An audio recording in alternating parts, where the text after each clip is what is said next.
Good afternoon, ladies and gentlemen, and welcome to a special U.S. Chamber of Commerce Now Next webinar on countering ransomware.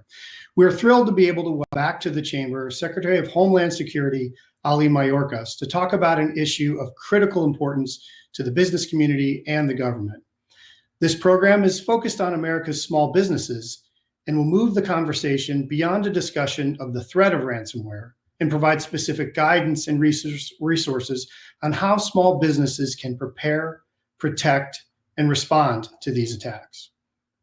Our goal is for attendees to leave this one-hour discussion with a sense of where they can find readily available resources to protect their businesses from ransomware.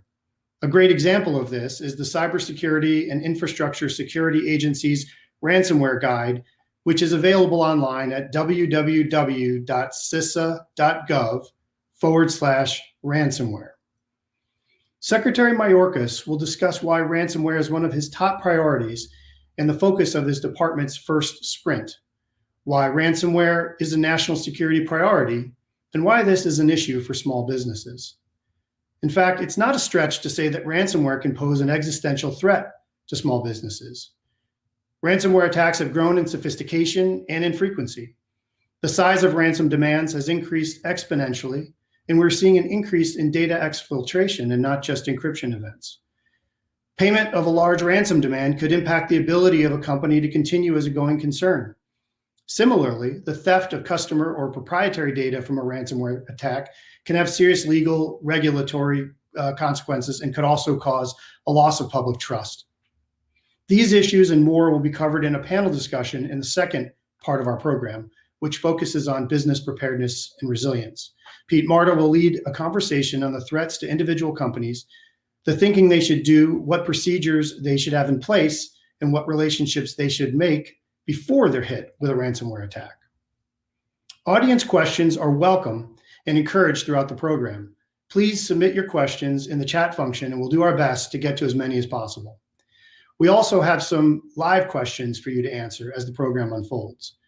So to get things started, we're posting our first question, and that is, do you consider ransomware an existential threat to your business or more of a nuisance? We're inviting you to share your thoughts. Now, it's my pleasure to introduce the Secretary of Homeland Security, the Honorable Alejandro Mayorkas. As the nation's 7th Secretary of Homeland Security, Secretary Mayorkas brings qualified, experienced leadership to the department at a critical time. He has an extensive background in national security, cybersecurity, emergency management, immigration, and law enforcement issues, an extensive knowledge of the department he leads, and a proven track record of collaborating across all levels of government and with the private sector. As Deputy Secretary of Homeland Security in the Obama administration, Ali worked with a broad range of stakeholders to increase awareness of the importance of cybersecurity to America's small and mid-sized businesses. He has been a key partner and resource for the Chamber, and we're pleased to continue our strong working relationship with him and with his team. Mr. Secretary, welcome to the program, and thank you for taking the time out of your busy schedule to spend with us. I know you have to be in many places at once, so we really appreciate it. Look forward to hearing your opening thoughts. Thank you so much, Chris. Thank you so much for having me participate in today's really important conversation.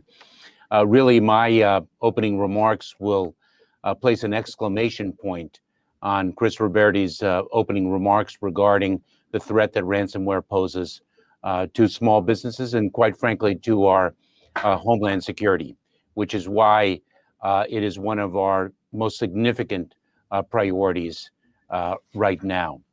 Let me first just express my gratitude to Chris, both personally and professionally.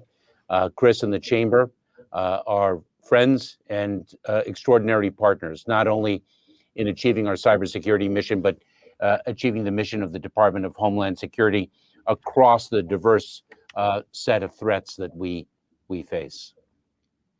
There are two reasons in addition to that partnership that I wanted to join the discussion today, and I know everyone is looking forward to listening to the panel of experts that will follow. One is the gravity of the threat that ransomware poses to our homeland security, and two is the criticality of the small business community with respect to that threat, and quite frankly, its criticality more broadly. We recognize and we appreciate that the fact that small businesses comprise the backbone of our nation's economy. And it is perhaps for that very reason that individuals who seek to pose a threat to our nation, who employ cyber tools, and particularly ransomware, as the vehicle for realizing that threat, target small businesses as extensively as they do. As a matter of fact, small businesses comprise approximately 1/2 to 3/4 of the victims of ransomware at this time.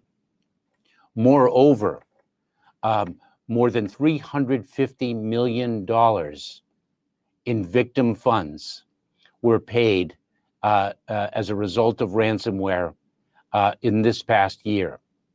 And our rate of ransomware attacks has increased over the prior year by more than 300%. In order to address ransomware, one must be educated and informed with respect to not only how to detect the threat, but also how to respond to it and how to remediate from it, should, unfortunately, our efforts to prevent the attack from occurring in the first instance do not succeed. Chris mentioned our ransomware guide published by the Cybersecurity and Infrastructure Security Agency within the Department of Homeland Security, which is a wonderful tool for all of you to access to better understand the ransomware threat landscape and what you can do about it. We in the Department of Homeland Security are uniquely situated to assist you and to partner with you in battling ransomware and the threat it poses. Not only is our Cybersecurity and Infrastructure Security Agency well poised to assist you, but so is the United States Secret Service, another agency within the department. We stand at the ready to provide education, to provide vital information, to assist you in navigating through what you perceive to be a threat, to assist you in perhaps building the defenses should a ransomware attack seek to exploit your vulnerabilities. And of course, importantly, to guide you in plugging those vulnerabilities in the first instance. We pride ourselves in the Department of Homeland Security of being a department of partnerships. And we look forward to partnering with the backbone of the American economy, small businesses from coast to coast and border to border, to really block ransomware attackers, to be resilient to other cybersecurity threats, and to strengthen the economy and our well-being as a result. And so I really appreciate the opportunity to share a few remarks with you. And I know, Chris, that you might have a few questions for me, as might the audience as well. Thank you so much. Well, Mr. Secretary, thank you for those framing remarks. I think you very clearly and powerfully articulated the importance of dealing with the threat of ransomware, some of the impacts or potential impacts of ransomware, and what the agency and what the department is doing to work collaboratively with others in government, but also with the private sector. And so I do have a couple of questions that I'd love to get a little deeper in on some of those things. And we will, I do have some audience questions that I'll work in as well. So I think the first question that I think could help people understand and really better understand your commitment and your belief in the importance of dealing with ransomware is how did you choose ransomware as the first of your policy sprints that the department was undertaking? I mean, that's of all the issues that the Department of Homeland Security covers, from immigration to, I mean, just there's so many. Ransomware is number one. And I guess a corollary question is, do we think that the ransomware sprint will help to eliminate the threat of ransomware? How should people be thinking about the sprint and its objectives? Thanks so much, Chris. So let me say that cybersecurity generally is one of our most urgent priorities in the Department.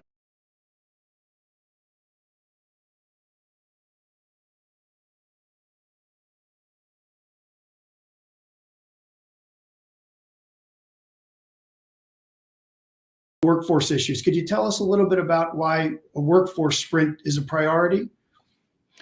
Thank you, Chris. We play such a vital role in the cybersecurity of our nation that the talent and expertise of our workforce is a vital quality that we take great pride in, and we want that talent and expertise to be lasting and growing and vibrant throughout the years ahead. And for that reason, we're very focused on recruitment. And one of the critical elements of our recruitment effort is the value and the principle of diversity, equity, and inclusion. So we are thinking not only about the cybersecurity threat that we face today, but what will we face tomorrow?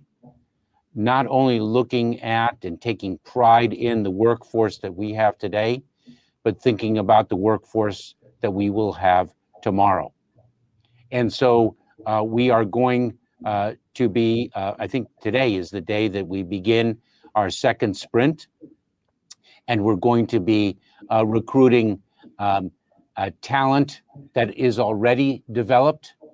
We're going to be helping develop the talent that is in just about to bloom, and we're going to be investing in the seeds to grow the talent of the future.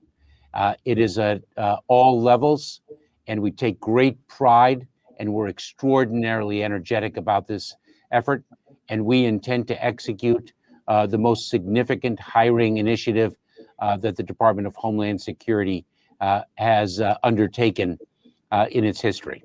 We're really excited about this sprint, as we are with all of the work that we do in this vital mission set. Well, that's your enthusiasm and your determination is palpable, and let us know at the Chamber how we can be helpful. We believe that we have to grow the workforce, and we have to get, like you said, people who are ready to go, people who need a little bit of training and background, and those who we can get ready even in the future. So that's a fantastic and very noble project, and we'd love to be a part of it. Secondly, finally, I guess, I know your time is precious, but I did want to ask you, is there anything that you would like in closing attendees to leave this event with? What would the one thing be from your perspective? The threat is real. The threat is upon us. The risk is to all of us. Inform oneself, educate oneself, and defend oneself. And if one does not feel one has the information, the tools, or the resources, contact us. Well, Mr. Secretary, thank you very much for your time, for your thoughts. That's an excellent transition to our next panel discussion on countering ransomware. We really appreciate your time, and we wish you and your team much success as you tackle the myriad of challenges that you face on our behalf. Thank you so much, Chris. Great to partner with you as always. To a panel discussion to tease out these topics a bit further. But first, we'll do some quick introductions. I'll start. I am Pete Marta. I'm a partner in the privacy and cybersecurity practice at Hogan Lovells, based in New York. I advise clients on the full spectrum of cybersecurity matters, everything from pre-breach planning to navigating incidents when they happen, to post-breach regulatory investigations, and these days, increasingly litigation. Prior to joining Hogan Lovells, I worked at JPMorgan Chase for several years as an in-house cybersecurity attorney. And before that, I served in the U.S. intelligence community. Eric, can I pass it to you? You sure can. Thanks so much, Pete. It's great to be here, and really thanks to Chris and Vince and the whole Chamber team for pulling this together. I'm Eric Goldstein. I am the Executive Assistant Director of the Cybersecurity Division within CISA, which our Secretary very kindly referenced several times. So I have the privilege of leading the team that is accountable for providing the guidance, the assistance, the support to organizations across the country who are determining how to most effectively manage, prevent, and respond to cybersecurity risks. David? Good afternoon, everyone. Happy to be here. My name is David Smith, Special Agent in charge of the Criminal Investigative Division here at Secret Service Headquarters. The Criminal Investigative Division, or CID, is pretty much the investigative hub of the Secret Service here at headquarters in Washington, D.C. We have our 44 cyber fraud task forces, which are the hubs in their respective regions throughout the field. But CID is pretty much that air traffic control tower, if you will, here at Secret Service Headquarters. Happy to be with you here again. Back to you, Lisa. And Lisa.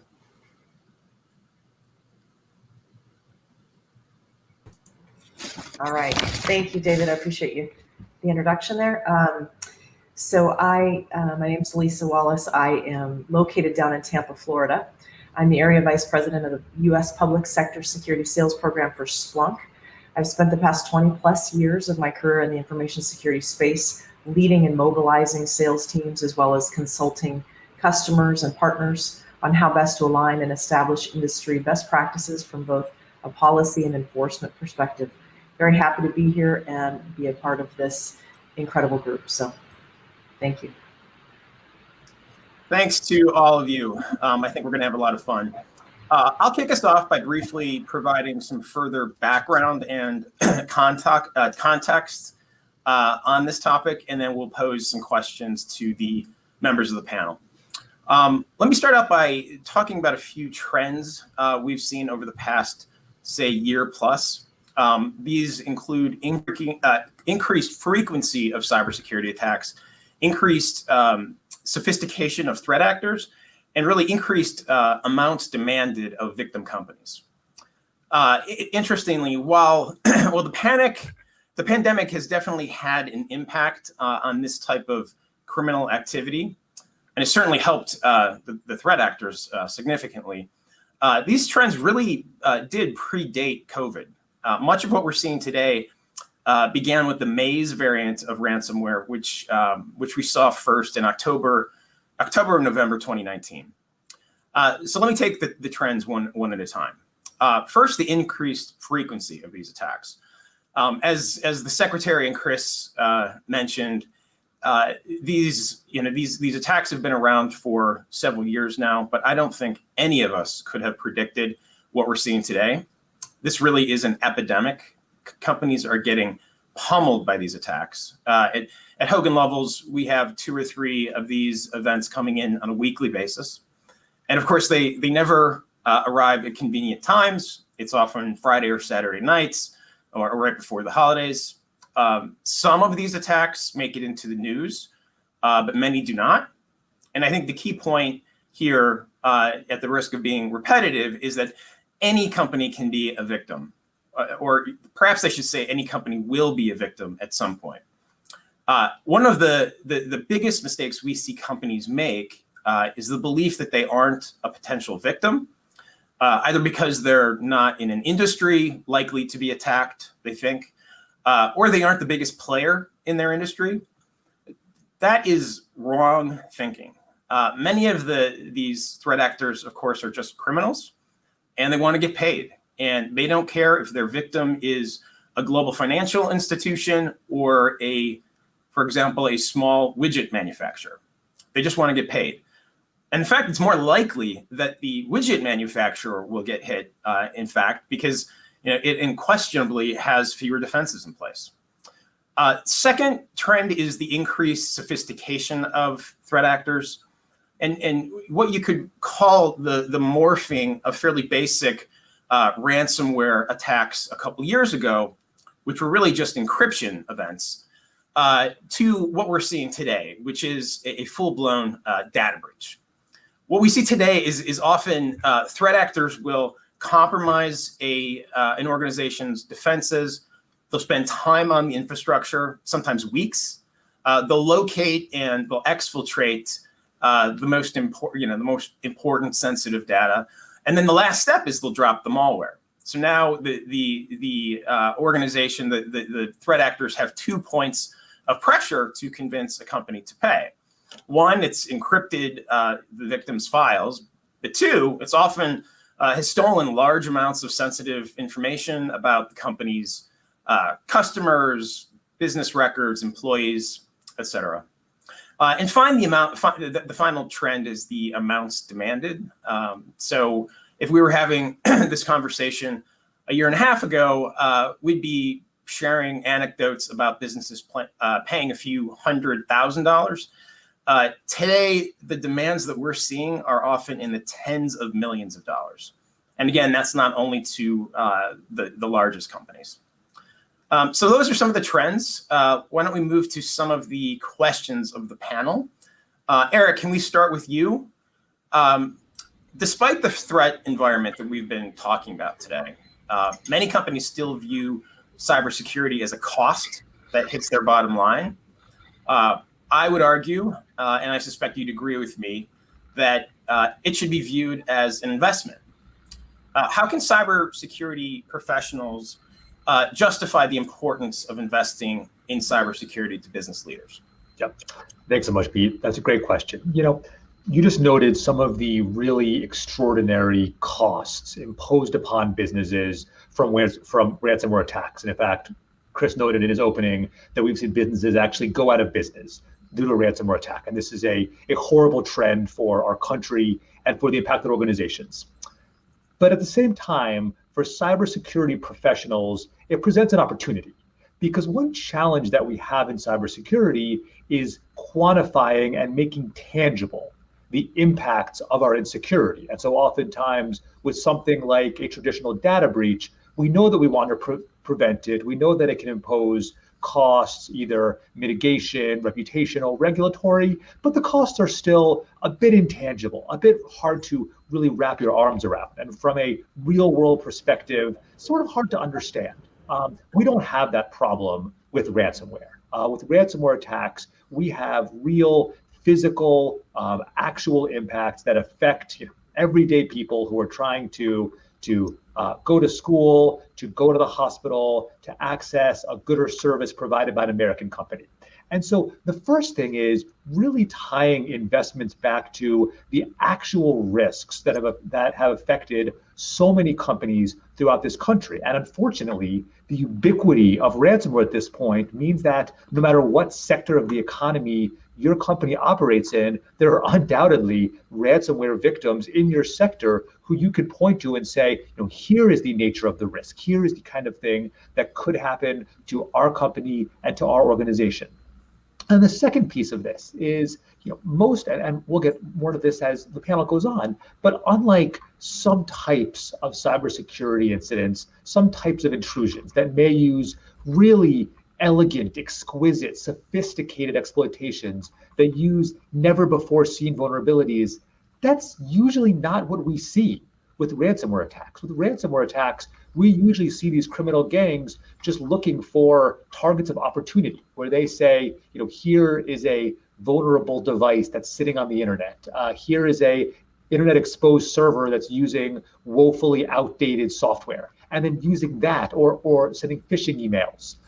So we know that we have on the one side very easily explainable concrete risks that can actually cause, in the worst cases, loss of life.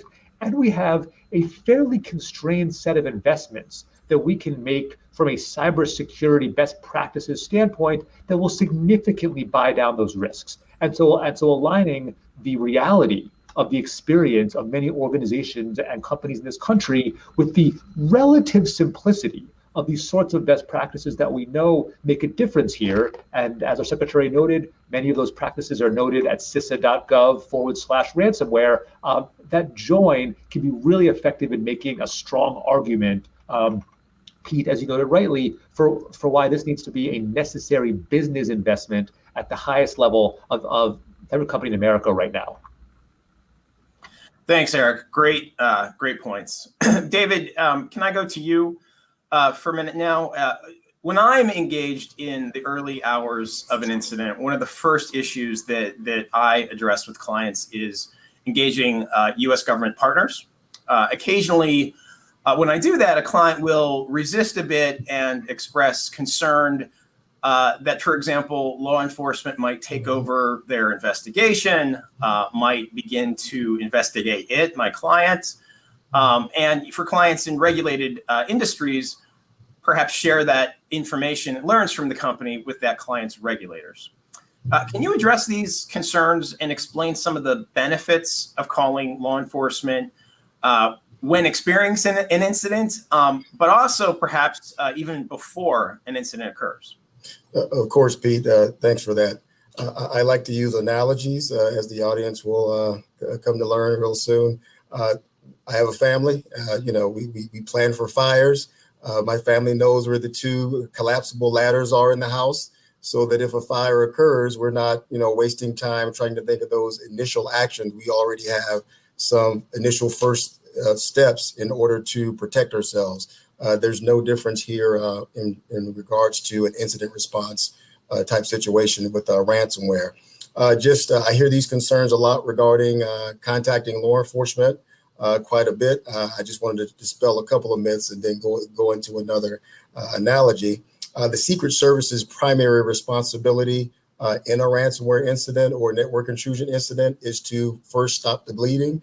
We do this in concert with an organization's internal network intrusion folks. A little known fact, there's a very small group of technical experts out there that make this their life's work, and a lot of the folks that work for large companies, network intrusion, incident response teams are former Secret Service personnel. So there is an organic connection between the groups. Again, first step is to stop the bleeding, make sure the mitigation is in place so that we can in turn start following the money and bring the perpetrators to justice. Because at the end of the day, we are a law enforcement entity and we're looking for attribution as it relates to the unauthorized access to a victim's network.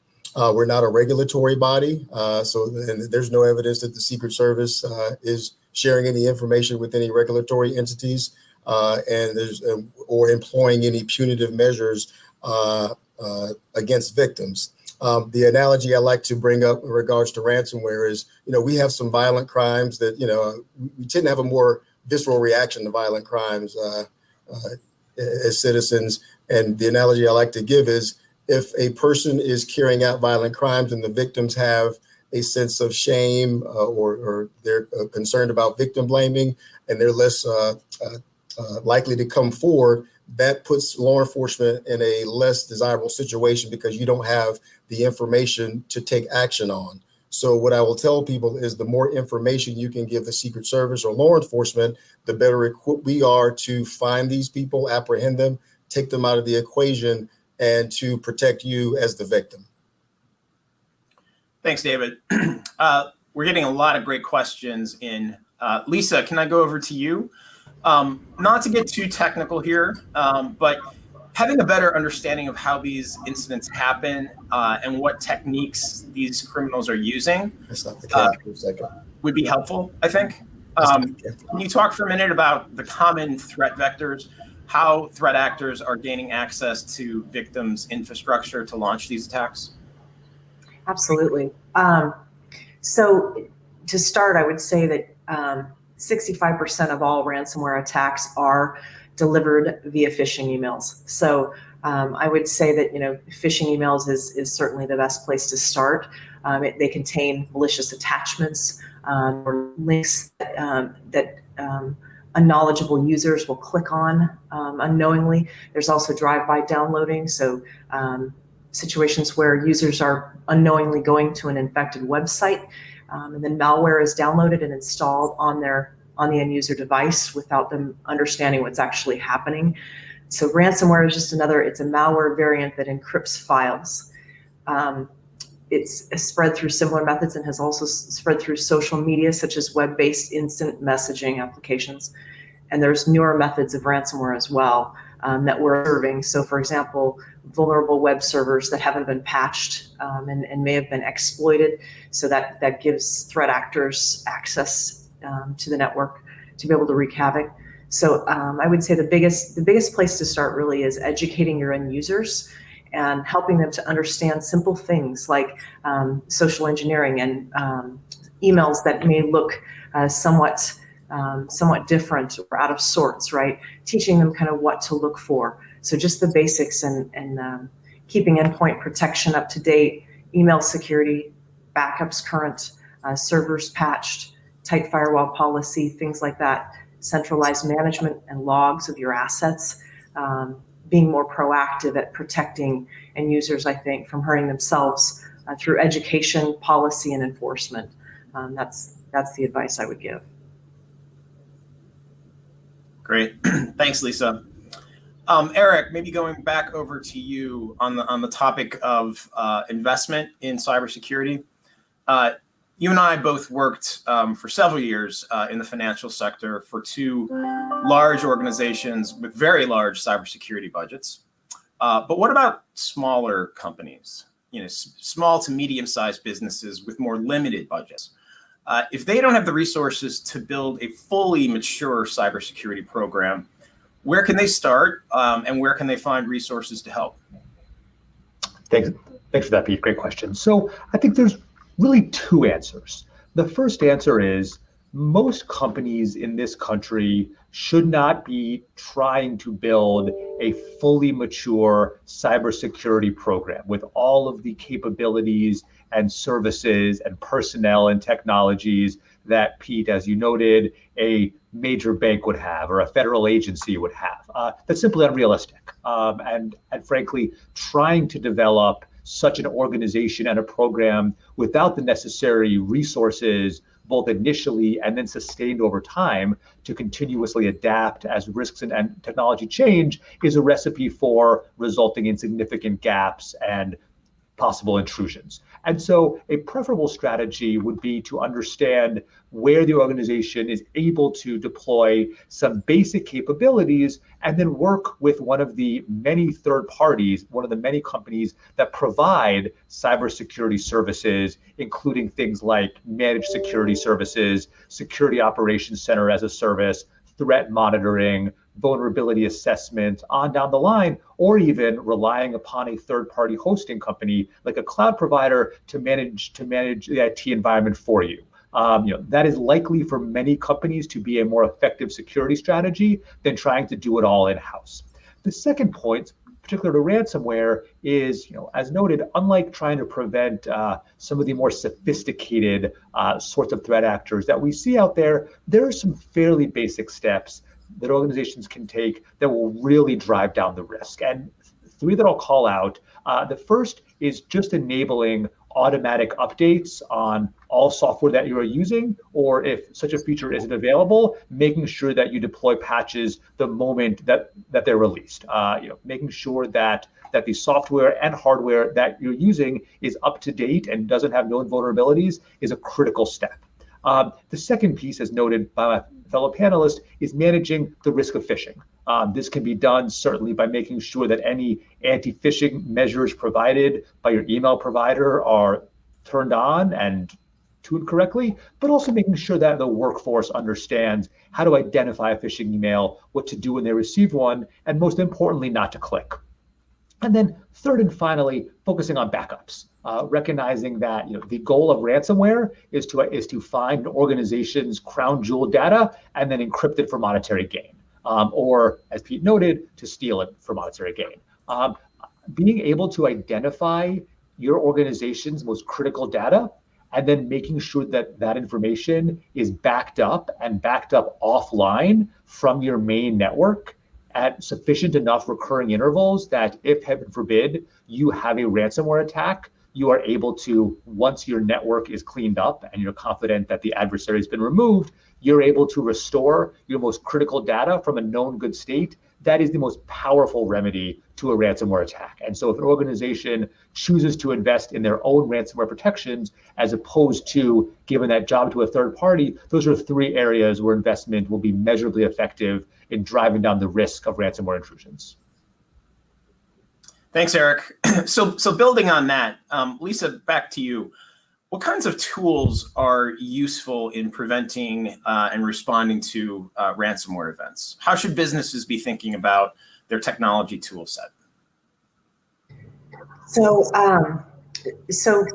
I would say in terms of prevention and enforcement tools, first of all, backup. I think it's critical to, first of all, have some sort of a formal policy that's in place. But we all know that policies are as good as laws. If there's no teeth to it, if there's no way to enforce those laws or policies, they lack impact. So you've got to have well-documented security policy in place that everyone understands and is in compliance with, right? And then you've got to have the enforcement piece, which is the tool set.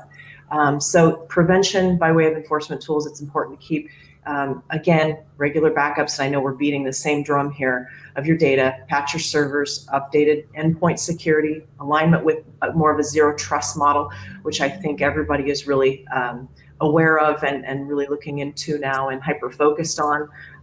It's also critical to maintain, centralize as much as you can to be agile and nimble in terms of maintaining a current and protected network, keeping everything patched and up to date in terms of your systems, your applications with the latest protections to prevent vulnerabilities against exploits, data leakage, and of course, ransomware.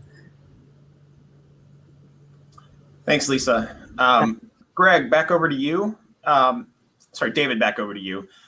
We all know that attribution is inherently challenging in cyberspace. One question I commonly get from clients is whether these criminals will eventually be brought to justice. Can you comment on law enforcement's efforts to identify and prosecute the various threat actor groups you're seeing these days? Yes, I can, Pete. In a recent interview of a person we brought to justice, they actually brought this up to us, and I'd like to give the audience some real life information. The person said to us, the Secret Service, that they never thought that the Secret Service and foreign law enforcement would be as coordinated or communicative as they needed to be in order to bring them to justice. So they were literally leveraging the fact that they perceived that the communication was not there. Going back to your point of contacting law enforcement to partly answer this question, when we get information on an individual through an organization, that information, that data is maintained and actually helps in the future. No different than, like Mr. Goldstein was saying, some organizations are targeted and aren't safe because the criminals are just trying to get PII and other information for future purposes. So law enforcement has to do the same thing. So we had a situation recently wherein we were taking part in a foreign search warrant and found some digital currency wallet information on an individual's phone. We cross-referenced that information with information we received from a victim of ransomware who paid $1 million. And that pretty much that information was able to link that person to some crime we would not otherwise have been able to do so. So when it comes to attribution, it has to be a group effort. It can't just be law enforcement working in the blind. The more target or victim organizations can share information with us, we can share that with our partners at CISA and other industry partners, the better we are at bringing these bad people to justice wherever they are. Because bad people like to make money to enrich themselves. And even if they're in a country that we don't have the proper relationship with, at some point they like to go on vacation to warm places. And sometimes we have better relationships with those countries, and we can bring them to justice via that route. Thanks, David. Very interesting. So we've had a bunch of polling going on throughout the conversation. One question has been, if you are the victim of ransomware, do you think you will pay? And we had about 400 responses. Looks like 47 said yes, they would pay. the vast majority said they would not, which is not surprising. When I have clients go through these incidents, it's almost always the case that they start out by saying, no, we don't negotiate with terrorists, so to speak. But it's often the case that after a day or two, reality sets in, and it sometimes can be the right business decision to pay. Maybe this is a question for David or Eric. What percentage of ransomware victims are paying these days, roughly? So I'll offer a first answer and then hand it off to David, which is it's impossible to say because so many attacks are never reported to the U.S. government. So getting back to one of the fundamental points that we made here is it is extremely hard for us, even as a national cybersecurity community or a national business community, to understand the breadth of the problem. Because we know that many organizations are experiencing these attacks and either paying or not paying and simply suffering through it and aren't asking for help, aren't engaging law enforcement, aren't engaging CISA for help with remediations. And so, because we don't know the true denominator of the risk here, it is very hard for us to offer a percentage. So getting back to, I think, one of David's very well-stated points, entities who are impacted by ransomware are victims. And the US government, whether you call the Secret Service, federal law enforcement, CISA, you'll be treated as a victim who needs assistance and help getting back on your feet and also bringing the perpetrator to some measure of justice. And so the more reporting that we get, the more that we can offer assistance, the more that agencies like David's can impose costs on the threat actors, and the more that we'll actually understand the breadth of this risk and have a better sense of how we can drive some broader change and improvement. David, anything else to add to that? Yeah, I couldn't have stated it any better than Mr. Goldstein. That first point about it's difficult to give a percentage when you know firsthand that you do not have all of the information available because it's not reported to you. An unreported crime is something a law enforcement entity cannot respond to. Great, well stated. Another question that came in is, in situations like this, you often don't know who the threat actor is, the individual organization behind the ransom demand. Maybe this is for David.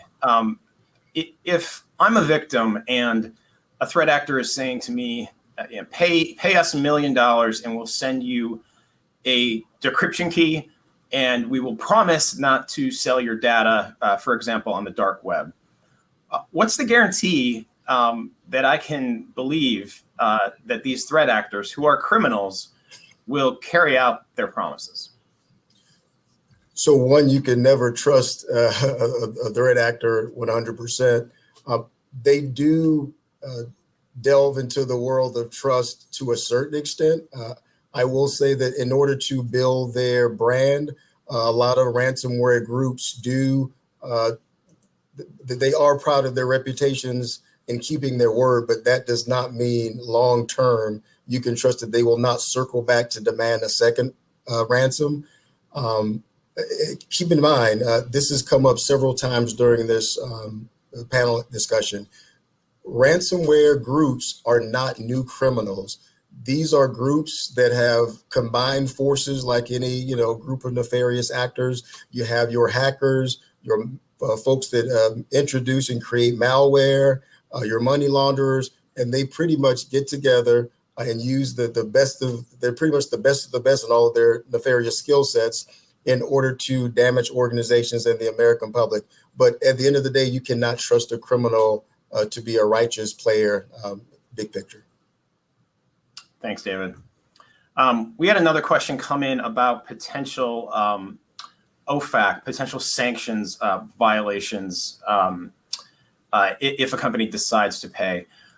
So quickly, we only have a couple minutes left, but the background there is back in October of last year, OFAC and FinCEN both released guidance around ransomware. And it really was a reminder that if a company decides to pay a threat actor, They almost certainly will not know the identity of the threat actor. There are a few things that you can do to try to conduct due diligence before you make the payment, but it's still very difficult. And the point in the guidance was if a company does decide to pay, there's a strict liability regime in place. If it does turn out that the payment did go to an individual or organization on a sanctions list, that company could theoretically be subject to a sanctions penalty.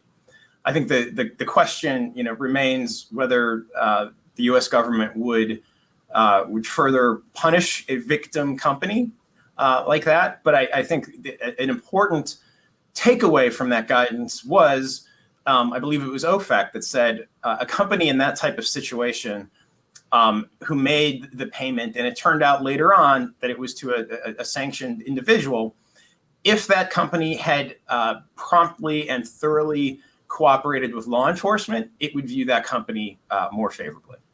I believe we're out of time now. So Chris, I will hand it over to you.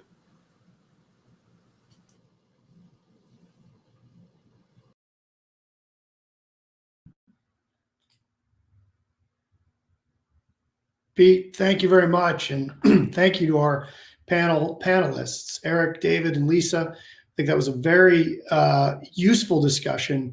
Not only did you provide personal experiences dealing with ransomware and advising clients or helping others, victims, you also, as a panel, provided some very concrete and specific things that companies should be doing and thinking. And we'll have some of those resources in a follow-up email to each of our registered attendees today. So thank you all to our panelists. Thank you very much to the Secretary of Homeland Security, Ali Mayorkas. We covered a lot of ground today, and I trust we provided some information that you can take home and learn from. I hope you'll join us for our next event. It's a cybersecurity conference that we're hosting on May 25th. We've got a great lineup. Again, as I mentioned, details on that event and others will be in the wrap-up email. And with that, this program is concluded. So thank you and enjoy the rest of your day.